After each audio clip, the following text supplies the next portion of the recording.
Binay-out na ng Suns si Bradley Beal pero may iwan pa rin yung bakas niya dahil in-stretch yung kontrata niya sa loob ng ilang taon na babayaran pa rin.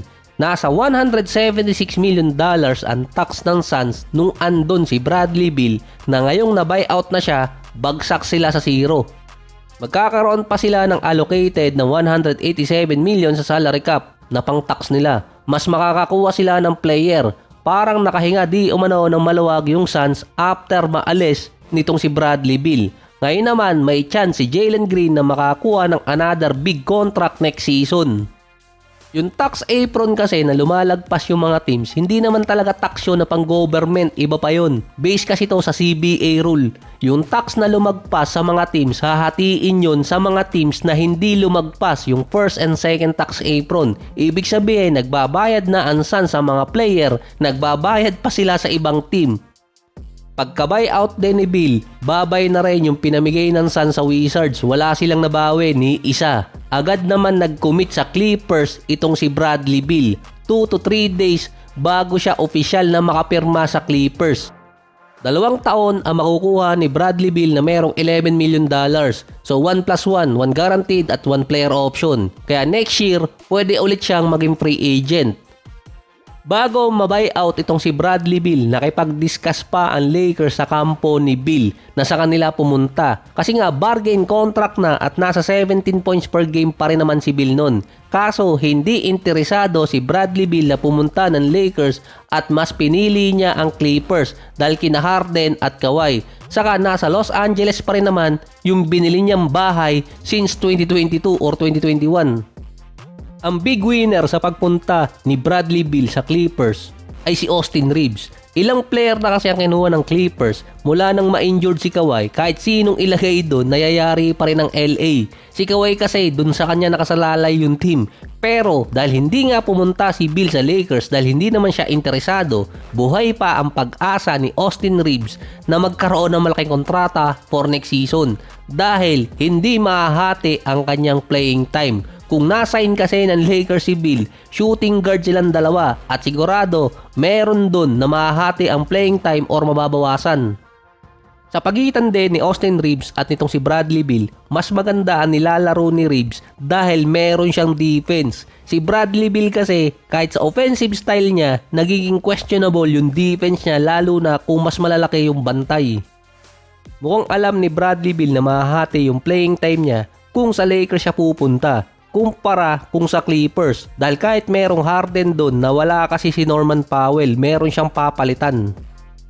Kung magiging okay pa rin naman yung galawan ni Beal, pwede pa siyang makakuha ng another contract or isa sa magiging best free agent for next season or off season. Ngayon pa lang kasi, hindi pa nga nag-uumpisa yung regular season, mas inaabangan na yung susunod na 2 taon na off season dahil sa mga biggest free agent na player na available pa.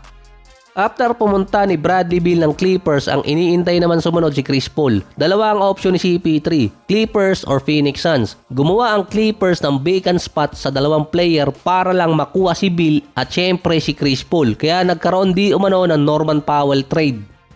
Magre-retire na kasi si Chris Paul at ang gusto niya malapit sa pamilya niya, either California or kaya Los Angeles. Expected Clippers ang pipiliin ni CP3. Pero nakisali doon ang Phoenix Suns kasi nga meron na silang cap room. Mas magagamit siya sa Suns dahil walang veteran point guard. Mas effective pa rin si Devin Booker nung kasama niya si Chris Paul na kahit 40 years old na si CP3, maganda pa rin naman ang nilalaro. Si Russell Westbrook naman, wala pang team hanggang ngayon. Limited na ang mga teams na mayroong spot or cap space. Ang pwede nilang gawin, magbitaw ng player sa roster para lang sa isang player. So kahit minimum contract player si Westbrook, malaki pa rin ang makukuha niya, around 5 million dahil nga sa veteran player na siya. Dahil nga veteran player na siya at veteran minimum contract pa rin yun. Ang isa sa mga team na dapat kukuha kay Westbrook nag-back out, yung Sacramento, tapos sinunda naman ng Milwaukee Bucks. Ang team naman ngayon na nangangailangan ng isang point guard or ball handler ay Miami Heat. Nasa 14 players pa naman ang Miami, tapos si Terry Rozier potential ma-buyout or ma-trade dahil nga sa kaso niya. Posible magkaroon ng 2 bakante dito sa Miami. Ang point guard ng Miami ngayon si Davion Mitchell, pwede din si Tyler Hero, pero shooting guard talaga ang pinaka-comfortable position para kay Hero. Nasa isang legit point guard ang meron sa Suns. Gustong makuha ng Miami si Bill kaso galing na sa masyadong mainit, ayaw pumunta ng mabanas ni Bill. Si CP3 naman hindi interesadong lumayo ng California or West. Si Damian Lillard wala pang sinasabi kung saan pupunta dahil hindi pa naman siya nakaka-recover, pero ngayon nire-recruit ni Tatum sa Boston. Based naman sa lineup na nakalagay, si Kasparas Sakausionis nasa point guard position nila. Expected i-develop ng Miami. Meron pa siyang ups and downs sa Summer League. Pero dito kasi talaga nagka-interest si Pat Riley.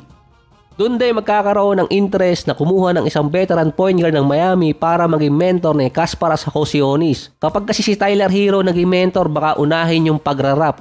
Si Westbrook habang wala pang team ngayon, nasasama pa sa mga headline, lalo na sa LA na ikukonek pa rin siya dun. Kaya so far, ang Miami Heat ang isa sa best landing spot para dito kay Russell Westbrook para makabalik ulit sa NBA.